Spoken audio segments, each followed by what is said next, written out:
The story of Bernard-Henri Lévy's life is a story of care for others.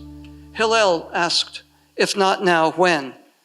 Wherever people suffer injustice, he is there, heart and soul, documenting so the world will not forget them. His humanitarian soul does not wait on comfort or safety. He's there. Kurdistan, Nigeria, Libya, Somalia, Bangladesh, Lesbos, and now Ukraine and Israel. Danger and despots do not stand in his path to Tikkun Olam, repairing our fractured world. Today he is with us after creating his third documentary film on the front lines of Ukraine, Glory to the Heroes. When Israel suffered the horrors of the October 7 massacre and the IDF needed to go to war, Bernard-Henri Lévy was there. His new book, Solitude d'Israël, has been received with great critical acclaim, and the English edition will be available this fall. His devotion to the whole house of Israel, whether in America or Europe, Ukraine or Eretz Yisrael, is an inspiration to all of us. Philosopher, professor at the École Normale Supérieure, humanitarian public intellectual, thought leader, author of over 45 books, filmmaker and playwright.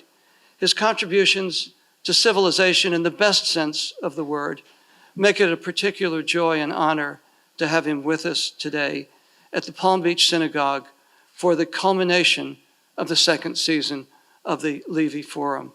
Please welcome Bernard-Henri Lévy. If you could give a message today to Secretary of State Antony Blinken and President Biden about Israel, what would your words be now in the 7th month of the war with Hamas and having seen Iranian missiles and drones cross into Israel over the weekend, crossing the red lines? What would you say? What would be the message that you would deliver to them? My message would be the following. I would first apologize for my broken English, but I would tell them that I was there actually on October 8, the day after October 7, that I was one of the first witnesses of what happened in the kibbutzim of the Gaza border, in Kfar Aza, in Be'eri, that I did collect some of the first testimonies of the survivors and of the witnesses, and that what happened at that moment was for the entire Israel more than a shock, more than an existential threat. It was a near-death experience for the whole state of Israel. I would say also that what happened 3 days ago was again a very unique event. 350 drones and missiles shot against Israel, aiming military targets, maybe aiming the Dimona nuclear facility, stopped, of course, by the Israeli Patriot system and by the help of America, UK, and France. This never happened in the history of any democracy in the last decades. Again, it is a unique event. And I would tell them that in that situation, it is good for Israel to know that they have the ironclad support of America. And I would tell them that every Israeli, as far as I know, and every Jew in the world and every friend of Israel is happy with that. but that an ironclad support supposes that Israel is free to react as he wishes. And that it seems to me a little paradoxical and even unfair and even uncareful and maybe irresponsible to recommend to Israel just to offer the next check. That it seems to me irresponsible to reply to this twofold near-death experience which Israel experienced by retenue, by behavior of appeasement. It's impossible. And it's impossible because I would tell them also that they know better than me that Iran is at the edge, 5 minutes to the possibility of having the possibility of charging their missiles with nuclear devices. Iran is 5 minutes away from having the same shells with nuclear material. They know, Mr. Blinken and Mr. Biden, better than me, that Iran has enriched its uranium 27 times more than what is authorized. They know that no expert of the UN World Agency has any access since months, if not years, to the Iranian facilities, and that next time the 350 missiles could really seed death in Israel, and that this has to be prevented. Israel cannot be just asked to put a helmet when Iran is authorized to shoot against them. I would try to bring all my experience of Israel, all my knowledge of situations of war, which I got in my long life, to convince them of this.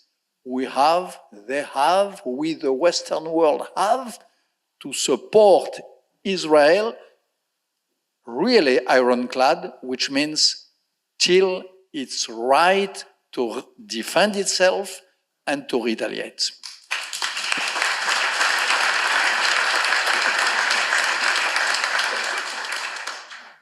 I hope they have the sense to listen to you, Mr. Lévy. We had with us John Bolton earlier in the season, who has consistently had a much more aggressive policy towards Iran, that America should have started doing reprisals for all of their proxy battles against us and against Israel. Is that a policy that you think is now the urgent one for us to take? What I know, my first trip in Israel was in 1967, the war of the 6 days. And I think I lived by myself nearly every of the wars which were imposed to Israel throughout its history since 1967. The situation has never been as critical as today. Never. Again, 1967 I was there. The War of Kippur, I reported about it. I was there in 1991 when Saddam Hussein did send some Scuds on Israel, and when, by the way, Israel was asked, demanded, and obliged not to reply and not to retaliate. I remember a conversation which I had at that time with Itzhak Shamir, and it was quite similar to the situation of today. I was embedded with a special unit of Tzal, IDF, a Golani unit, during the war of 2006. I made a story for the New York Times Magazine and Le Monde at that time. So I know this situation. It has never been as critical as today.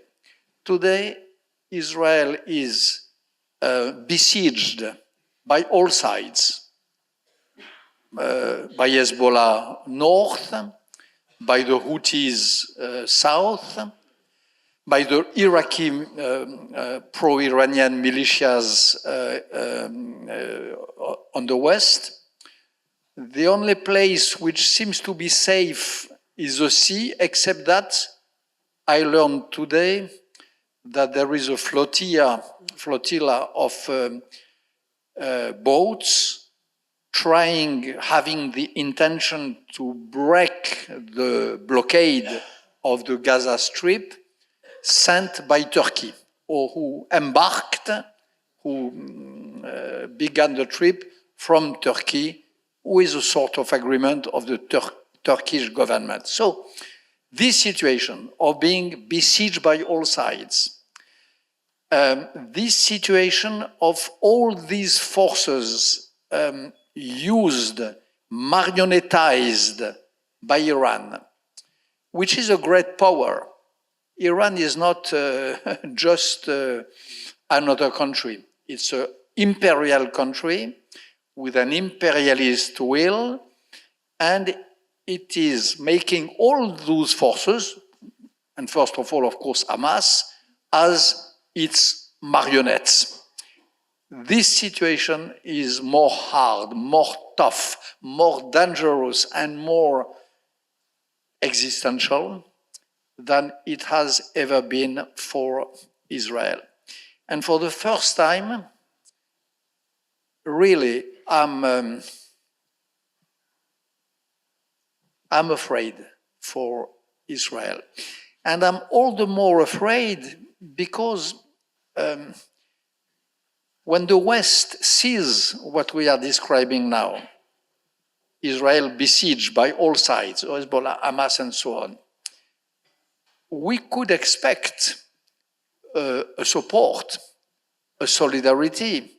We could expect to see the public opinions understanding that whatever critique they can have against the government of Israel, at the end of the day, it is a democracy besieged by theocratic, authoritarian, fascist movement.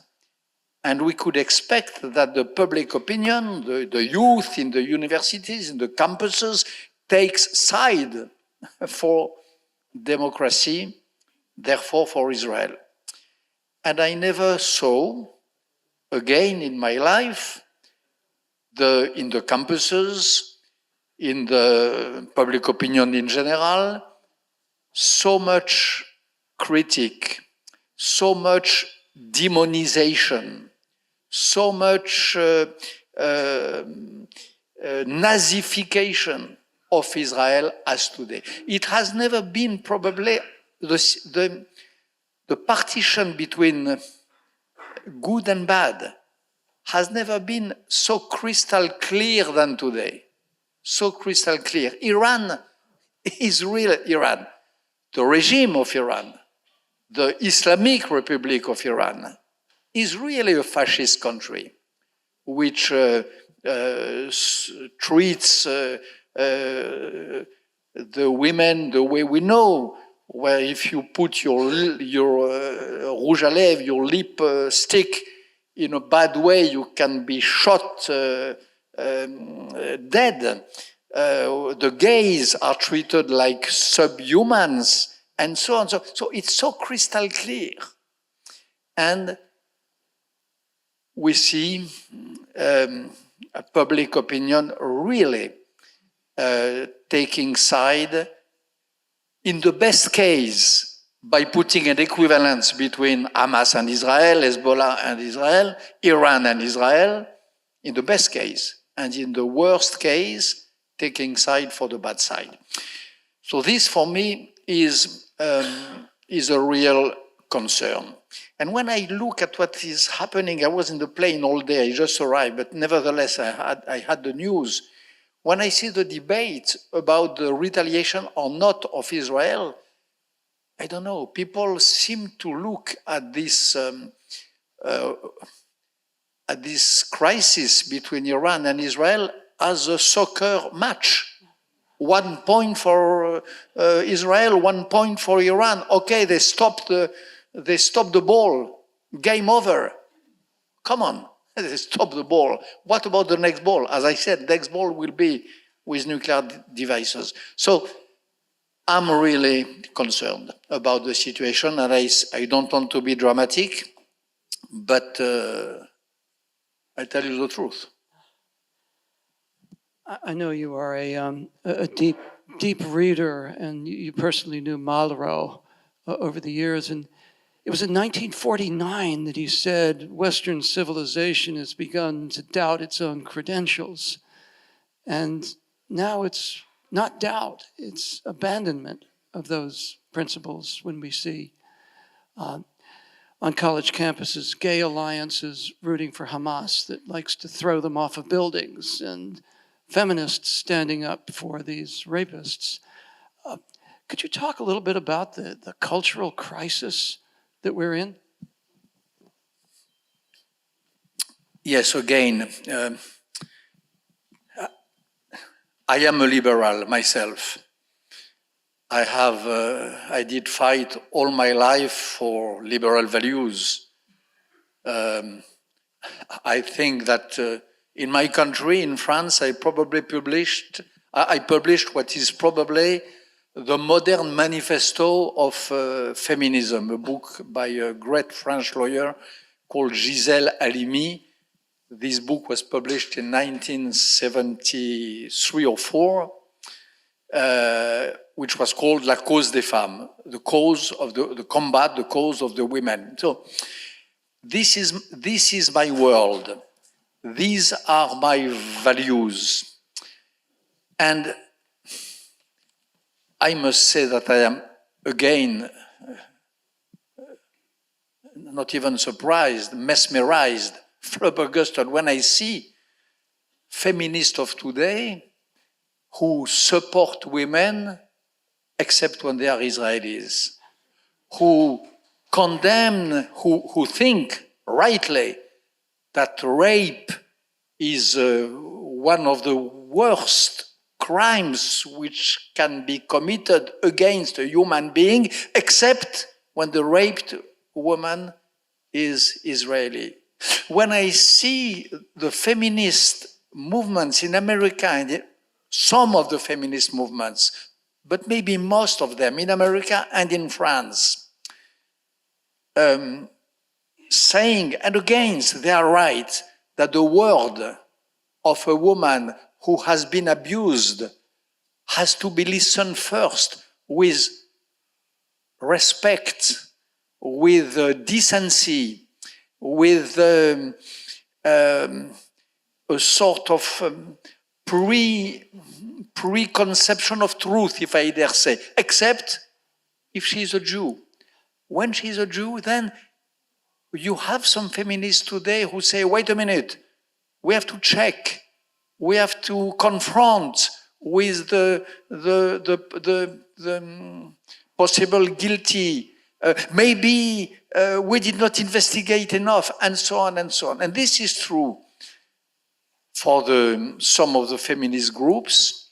This is true in the UN, in the commission devoted in principle to the women's rights, who it took them 4 months before condemning the horrible rapes committed in Kfar Aza and in Be'eri. It took them 4 months. And when they decided to investigate, it took them again 2 more months. And when they published their report 2 weeks ago, it was full of reserves. it was full of understatements. It was full of doubts. It was full of embarrassment. I never saw that in the actual time. So we have some left progressive groups who believe that a raped woman has to be listened to without waiting anything, except when this woman has been not only raped, but killed at the same time. Not only killed, but before being killed, really cut into pieces during the rape by a third man. And that in this case, she does not deserve the same respect.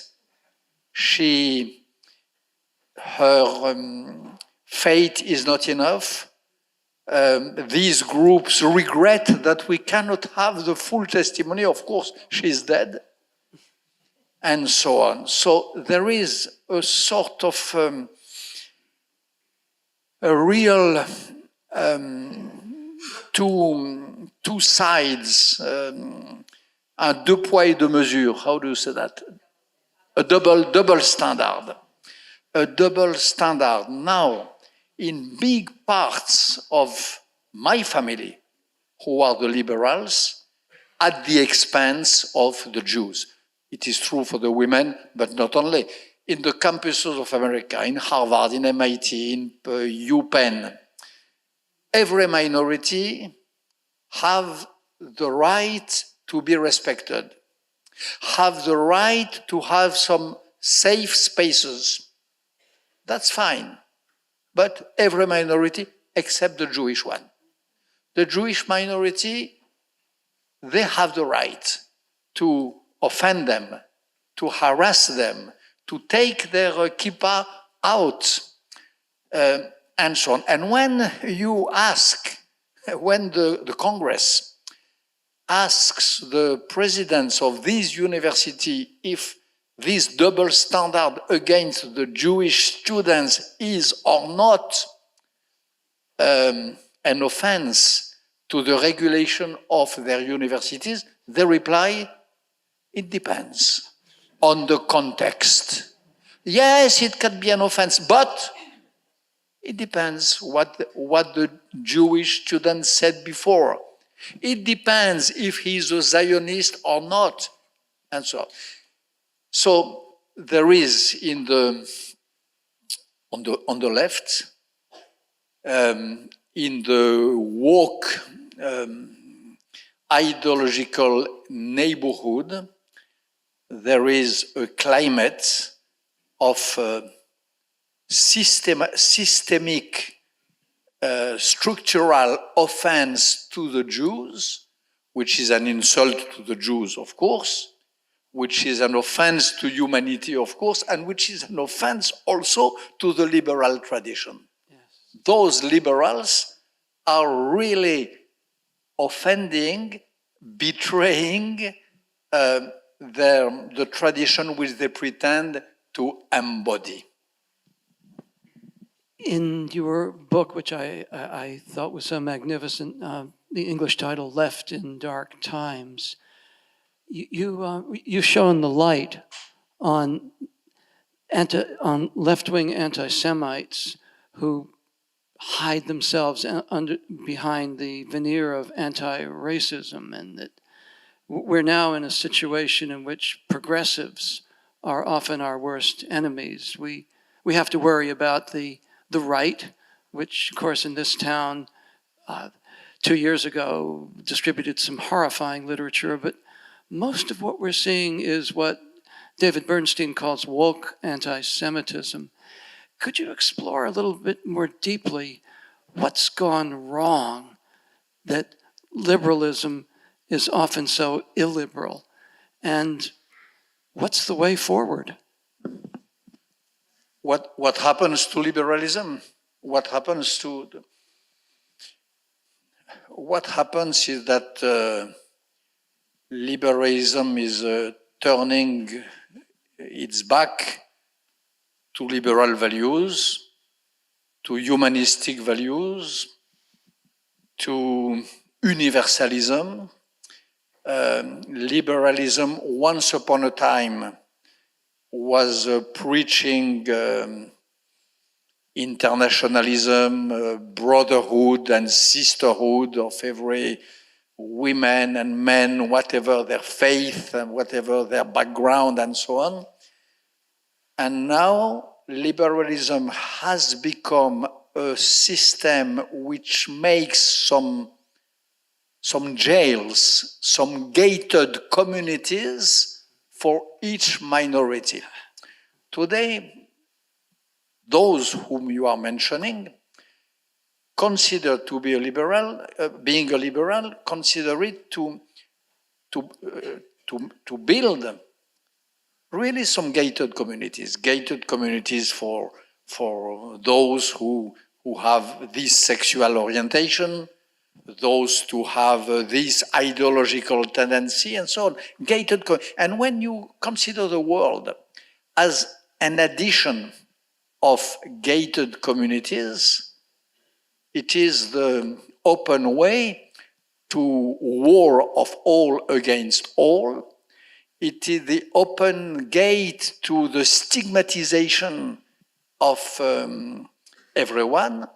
It is the open gate not to the eradication of racism, but to the exasperation of racism, and so on. And about Israel, of course, they don't understand anything. If a real progressist, a real liberal, a true liberal, should understood, for example, that Israel is not only the only democracy in the Middle East, but one of the most well-achieved democracy in the world. Really, the balance of powers, the relationship to minorities is an example. It is not the only one. You have a few great democracies, America, France, but Israel is really in the top 5, maybe, of the real democracy. If you consider the way of treating, of integrating a minority, we in France have big troubles with our minorities. You in America had big troubles in the past, and maybe again, with some of the American minorities. In Israel, you have a minority, the Arab minority, inside Israel, 20% of the population, with sometimes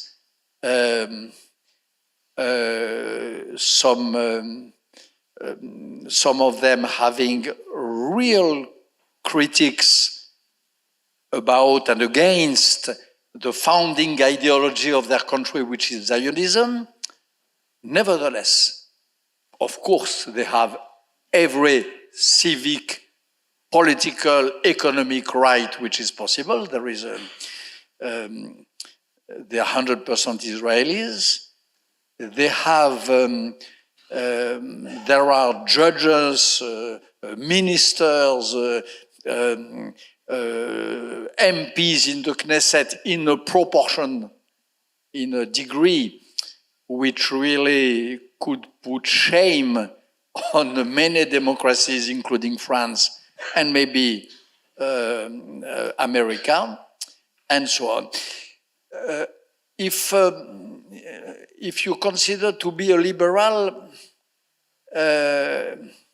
liberalism has a certain conception of war and peace. Again, Israel is exemplary.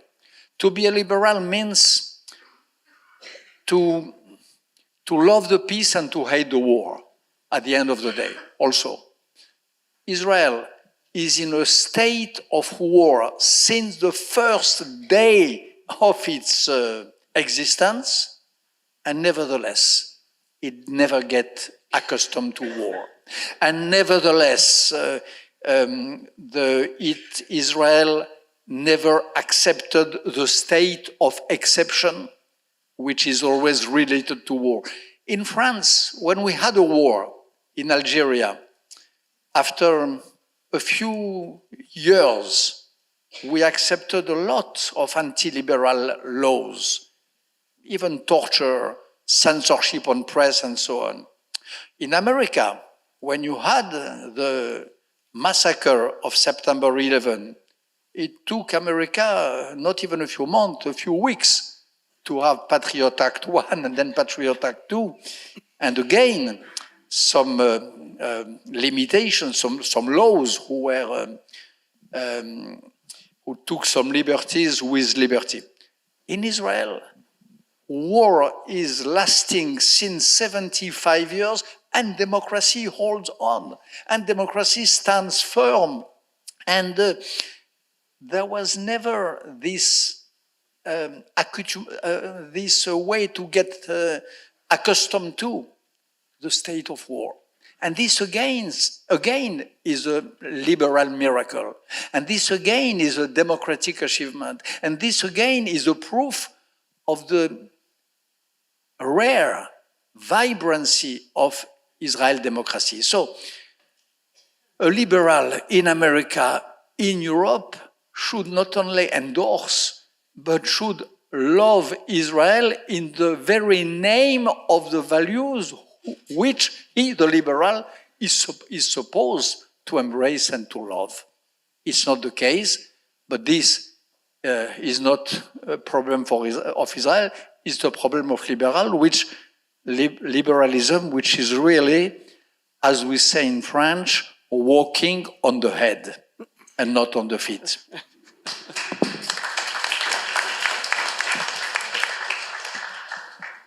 I want to make sure that we spend a little bit of time on Ukraine, where you went to the very front lines, at times under fire.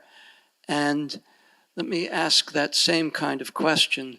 What would be your message to our very divided Congress that's been so hesitant about sending aid to Ukraine?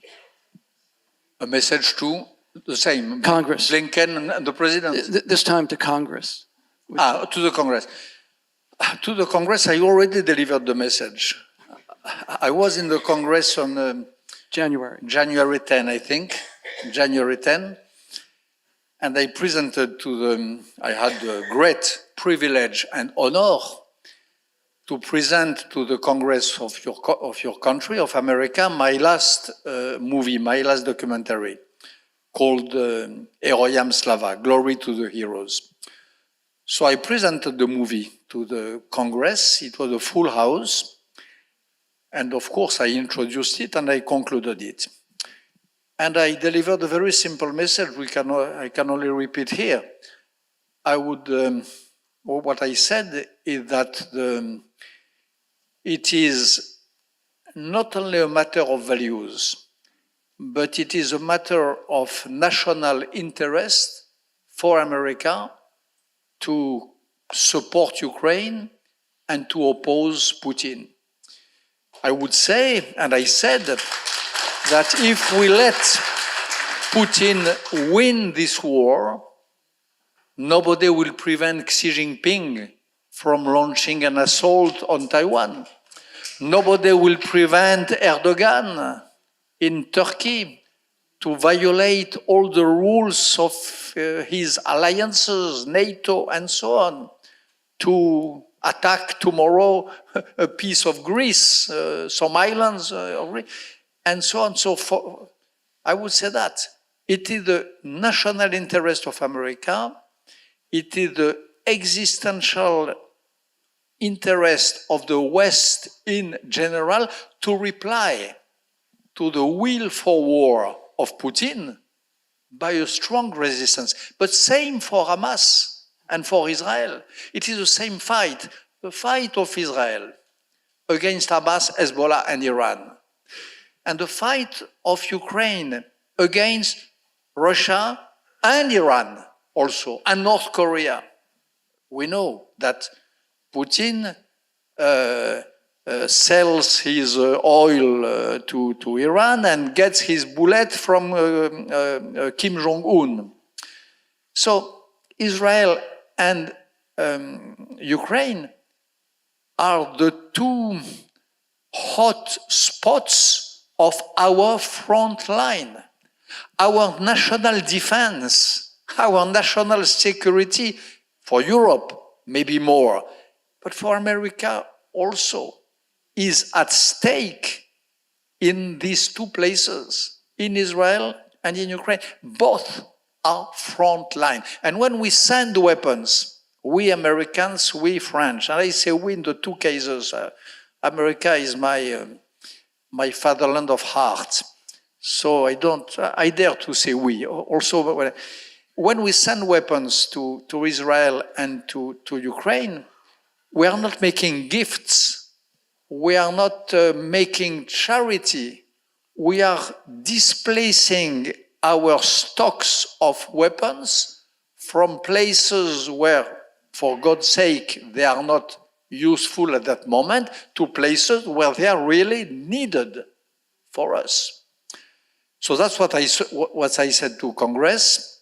At that time, January 10, the question was to vote or not a package of aid of 61 billions to both Israel and Ukraine. As far as I know, 3 months later, we are at the same point. I would be glad through, this assembly to readdress, to make a readdress of the same message to the Congress. We are at the same point. There is emergency to help those two sister democracies, which are Ukraine and Israel, facing the same enemy, Iran and Russia. By the way, Russia, who is also endorsing Hamas, as you certainly know.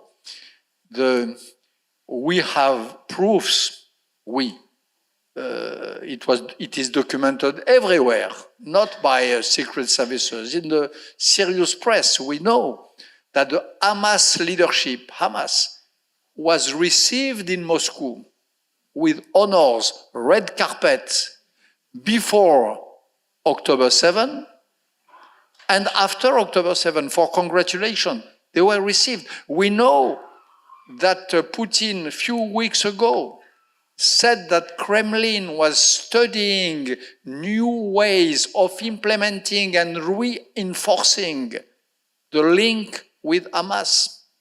We know, I had the privilege, if I dare say, the dark privilege, to discuss once, a few years ago, with a man called Alexander Dugin.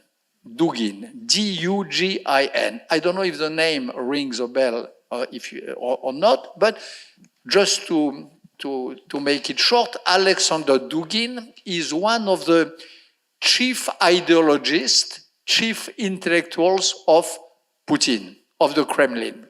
He is one of those who inspire the policy of the Kremlin today. He is not the only one. His influence should not be maybe overestimated, but he is considered as one of really those who feed the beast of ideas of Kremlin. And I had a public discussion with him. It is available online. You can find it on everywhere. You type my name and the name of Dugin, you will find it. And he said a very interesting thing, but not as a slip of the tongue. He made it as an argument. Mr. Dugin said that the vision of Russia today, this was 2018, so 6 years ago, before the war in Ukraine and before the attack of Hamas against Israel.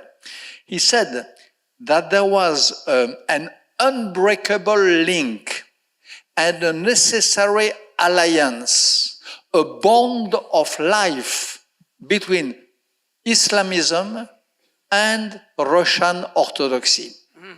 He said that against European values, against the spirit of enlightenment, against the virus of Jewry, because he's an anti-Semitic, this Mr. Dugin, there was a necessity to make the bond between Russia and radical Islam. And this is how he justified, by the way, the role which Russia is playing in Syria, for example, the help provided to Bashar al-Assad, and so on and so on. So we are facing a global game where things are more simple than it seems. Between Hamas and Russia, there is there is an alliance, a brotherhood, and common values. If you consider Putin not just as another dictator, but a dictator who has a real ideology, who has a real creed, and this is the case, Putin has a creed. In his creed, there is this idea that against America, against Europe, against Jews, against what Dugin calls thalassocracy, the power, the liquid power of the Atlantic countries. You know, there is a need of a strong commitment together of radical Islamist countries and Russia. That is a fact. Find this video. It's easy to find, yeah? and you will see that. So this is the game in which we have to move, to act, to resist, and hopefully to win.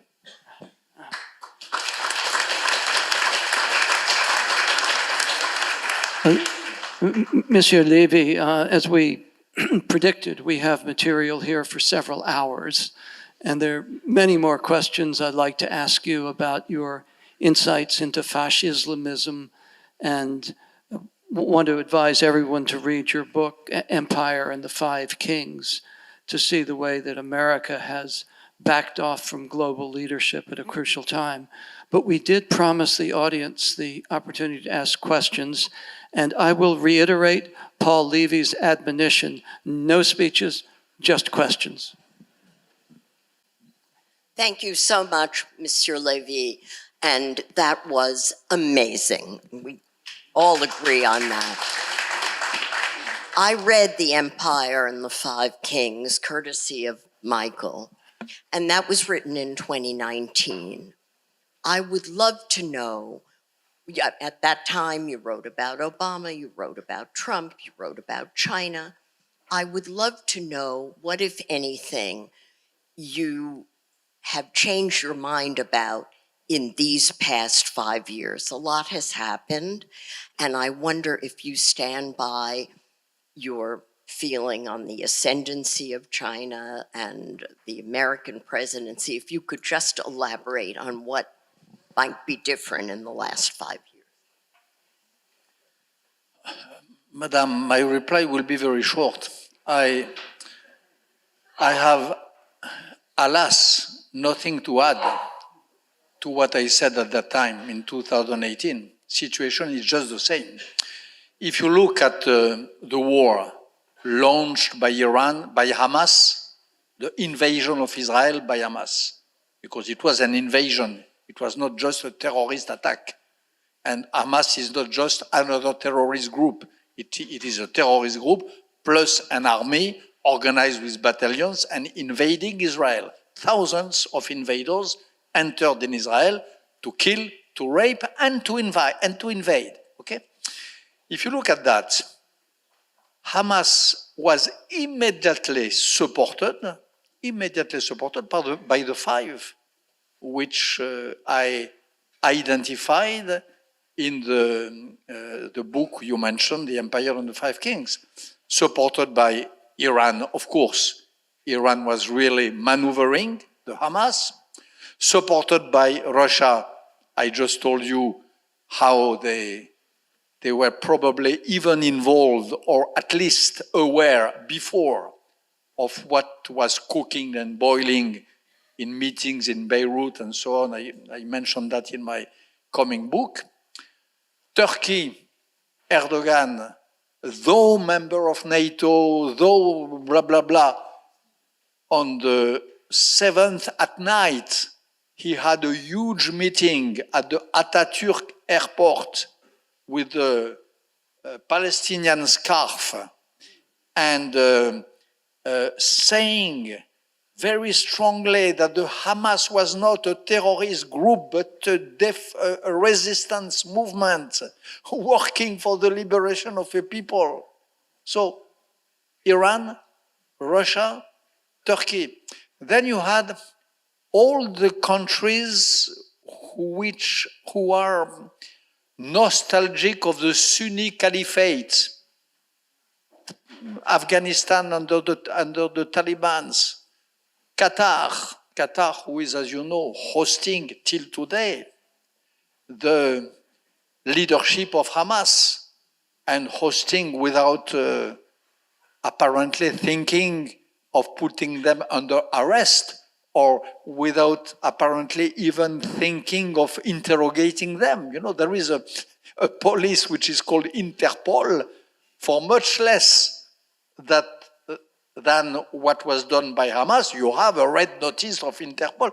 No, the chiefs of Hamas, they are in Qatar, free, celebrated, considered as honest brokers of a possible diplomatic solution between the rapists, killers of Hamas, and the Israelis, and so on. And fifth, China.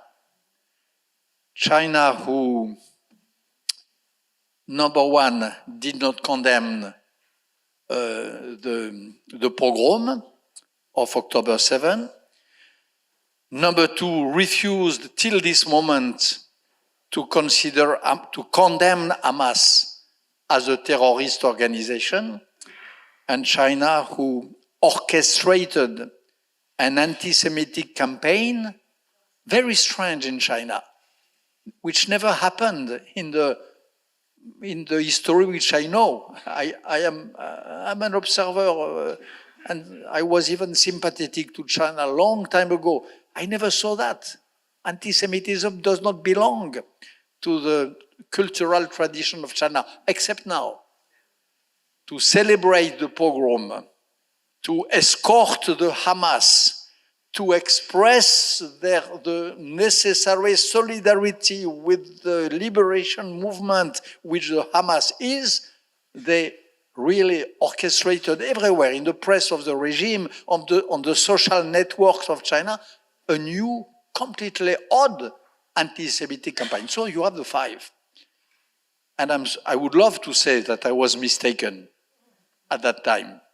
I was not. My analysis of this book, alas, proves to be true again now with this tragedy, which is the terrorist attack of Hamas and of Iran against Israel. It proves to be more true than ever, alas. I come from Morocco, and I know very well the mentality of the Islamic. I must say Americans are very naive about those people. They don't. They're very kind people, and they're naive. And I'm not speaking about all Arabs, only Islamic. Now, is Israel going to attack Iran because those people only respect strength? They only know about strength, not weakness. Is Israel going to attack Iran? Of course, Israel should retaliate. Not only because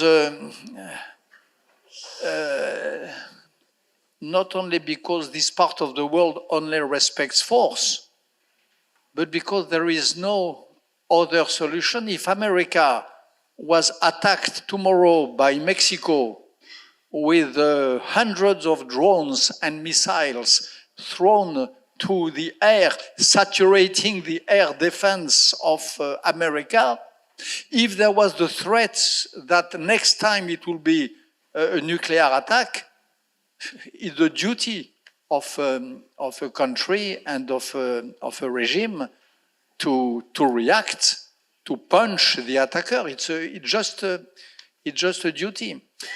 About Islam, I'm not sure if I agree completely with you, but maybe I did not understand you well. But what I believe deeply is that there is an ideological war going on inside the Muslim world. An ideological war, a conflict, strong inside the Islamic world, between those who support Hamas, who love theocracy, who are friends with killing, the idea of killing Jews, Westerners, and the Democrats. I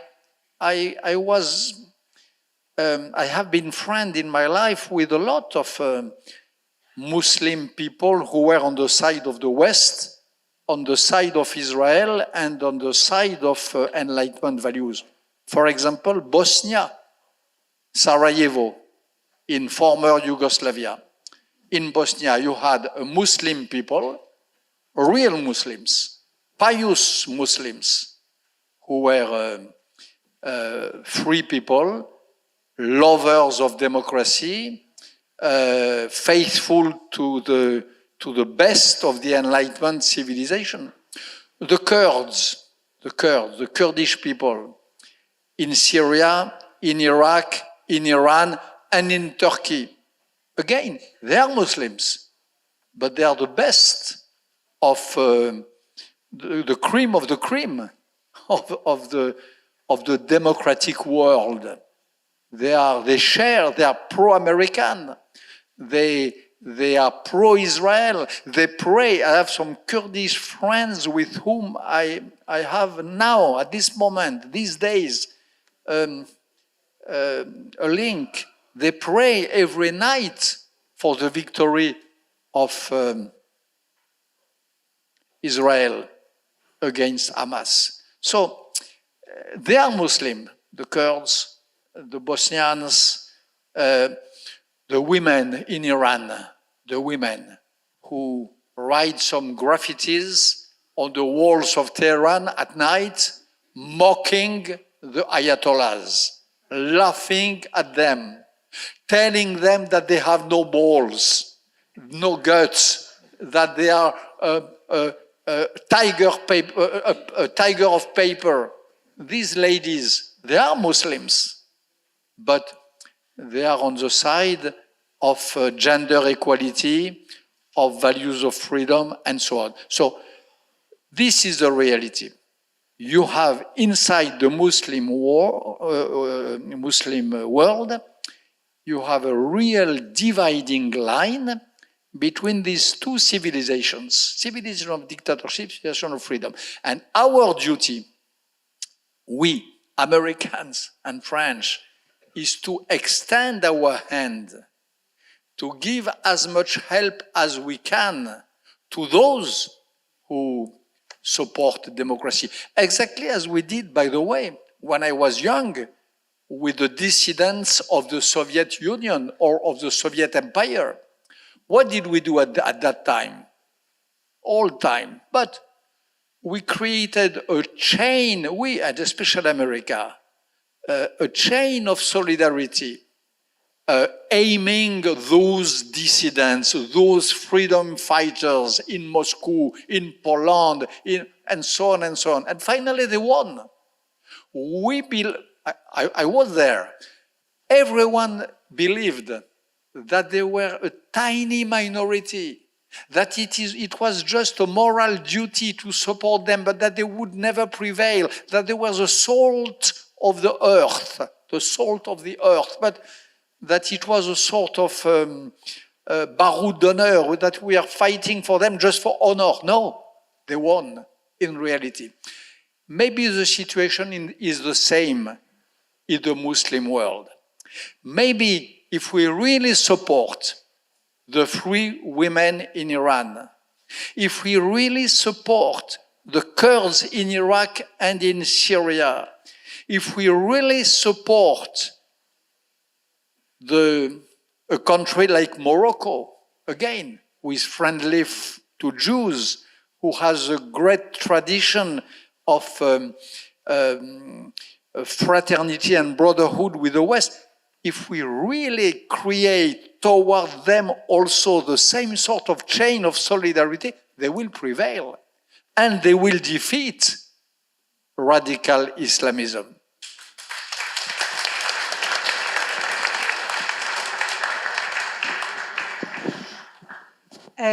Thank you, Mr. Lévy. I have a question. As you are a freedom fighter and a humanist, what would you say or suggest to the members of the American Jewish community that are thinking about electing a candidate that sabotaged before our democracy, and how critical is this coming election to the fate of the world and the fate of Israel, from your point of view?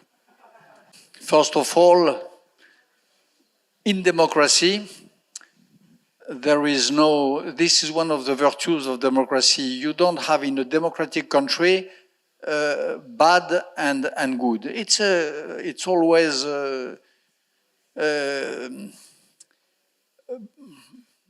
bad and less bad and so on and so on. So, of course. And I would advise to Jews in America, like in France, as jury, to keep as much as they can with their bipartisan bias. I don't think it is in the interest of, if I understood well, of the Jewish world as itself, the jury in its constituency, to take side too strongly, number one. Number two, if I were American, I would say in the next weeks, next month, what I wrote in the New York Times 8 years ago, 7 years ago, when there was the first election, when America was preparing itself for the first election of the candidate Trump. I addressed to my personal message to the Jews of America, and I told them to be careful about false friendship. I said in this piece in the New York Times, you can again find it online, that for a Jew, friendship has to be based on real understanding, real knowledge of the other. It is not just an electoral calculation. It is not just calculation of opportunity. There was a famous debate between Hannah Arendt and Gershom Scholem about the Ahavat Israel. Ahavat Israel, the love of Israel, the real love of the Jewish people, which is based on knowledge of the values, of the beliefs, of the creed of the Jews. It is not just a decision, Same in France. We have an extreme right in France, Marine Le Pen, who decided a few weeks ago, she decided by decree that she became a friend with Jews. Alas, to become friend with Jews, to turn one's back to an old tradition of anti-Semitism, it is not just like this.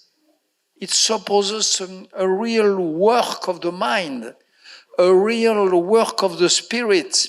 It is not a decision of a political bureau, you know. It doesn't work this way.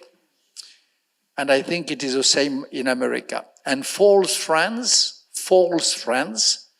friendship based on false values can be sometimes more dangerous than frank opposition. We have to be very careful to that. False friendship.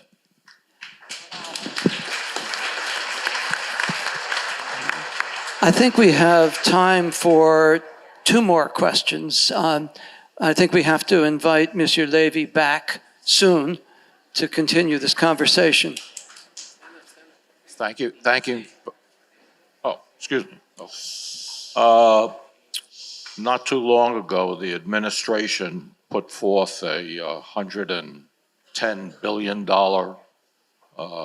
proposal for aid to Ukraine, Israel, and humanitarian aid for Gaza. Reports are that this would have tremendous support in Congress, but for reasons that many of us know, it's not coming to a vote in the House, which seems to be so frustrating, whereas you said these are black and white issues, Ukraine, Israel, humanitarian reasons. Question. So the question is, how do we get past an impasse like this? How we can pass that? By forgetting the political quarrels, by forgetting the petty partisan quarrels of which too many congressmen in America and in France are hostages. And by not mixing everything together. Ukraine and Israel is one thing. The humanitarian aid to Gaza is a very different thing and very complicated. The question in Gaza is not to drive humanitarian aid, is to know how to do it. Humanitarian aid goes through, and without the requirement of America or the lessons of France. Israel brings humanitarian aid every day to Gaza. We have every morning 400 to 500 trucks of humanitarian aid, of food aid, going through the checkpoints, 4 checkpoints between Israel and Gaza. The real point is not that. The food is going, but the real point is how it is delivered. How can it be not hijacked by Hamas? How can it be not robbed and sold on high price in markets and so on? And how to do without the organization which is supposed to deliver the aid, which is the UN organization UNRWA, which was committed, which was involved with the crime of October 7 to an horrible extent. We know now that the organization committed to deliver the aid had among its members dozens of people who were part of the crime, and hundreds who celebrated the crime, the pogrom, dozens participating in the pogrom, and hundreds celebrating it by Twitter and so on. So this is the point, not to pass a bill. The problem is to help Israel and to help the Arab countries involved in the question in the area to organize this humanitarian help. And by the way, I saw in my life many wars. I documented many wars in my life. It is the first time in my life where I see an actor of a war, Israel, taking so much care, thinking so much, trying so hard to find solutions about humanitarian aid. And believe me, I was in Afghanistan in 2001, 2002, when we American, French, and Westerners and and Westerners together, when we attacked bin Laden in Afghanistan, the war of October, November 2001 after September 11. No one thought about humanitarian aid. It was out of scope, out of frame. It was not a point at all. I was there. I was the special envoy of my president, Jacques Chirac, at that time. I was in Kabul. Not for humanitarian aid. Nobody cared. Nobody gave... well, I was in Mosul. I was in Mosul from November 2015 to January 2016, 15 to 16. I was in Mosul when, again, Arab countries, with the support of American Air Force and of French Air Force, liberated Mosul from the Islamist people of ISIS, okay?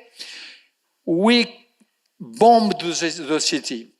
We destroyed a jewel of humanity, which was the old Nineveh city, Mosul, which was the city of Jonas. There was a lot of huge humanitarian crisis. Nobody thought about conveying humanitarian aid. The Iraq, which was maneuvering, it was not a question.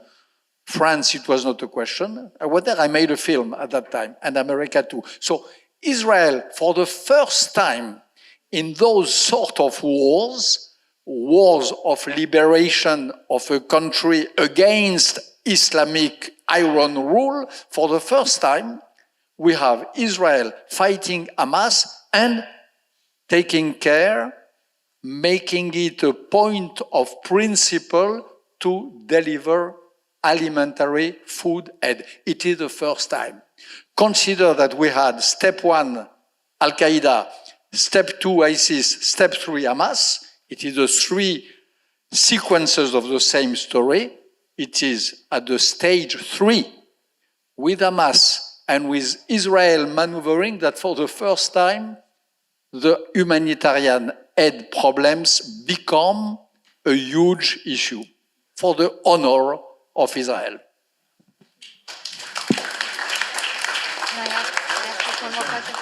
Monsieur Lévy, you have spoken to all of us from the depths of experience, depths of wisdom, and depths of heart. Thank you so much for being with us.